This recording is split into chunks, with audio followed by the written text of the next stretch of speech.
Ya, dari pantauan PAL TV di Bandara Sultan Mahmud Badarudin II Palembang, pada momen Imlek, tepatnya pada Rabu 29 Januari 2025, terjadi peningkatan jumlah penumpang hingga 20% dibandingkan hari biasa.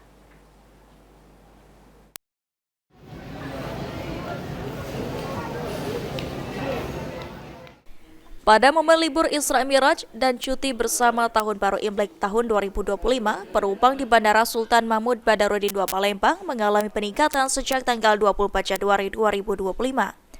Sementara untuk puncak arus balik libur panjang di Bandara ICP 2 Palembang terjadi pada tanggal 29 Januari 2025 dengan total 62 aircraft movement atau sekitar 10.500 penumpang. Iwan Winaya Mahdar, Eksekutif General Manager Bandara ICP 2 Palembang mengatakan jumlah penumpang tersebut meningkat sekitar 15 hingga 20% jika dibandingkan dengan hari biasanya. Kami prediksikan hari ini. Hari ini merupakan arus puncaknya untuk baliknya. Kita hari ini ada 62 aircraft movement.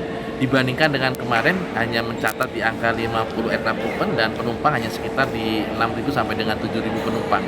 Hari ini kita prediksikan sekali lagi, prognosa kami adalah 10.500 penumpang. Oke, peningkatannya sendiri di hari biasa berapa persen, Pak? Kurang lebih hampir 15 sampai 20% ya kalau kita bandingkan dengan weekday atau tidak ada momen di libur panjang ini. Ditambahkan Iwan, tujuan Bandara Halim Perdana Kusuma, Soekarno-Hatta dan Batam menjadi tujuan paling terbanyak di Bandara ICP 2 Palembang. Eki Saputra, PAL TV.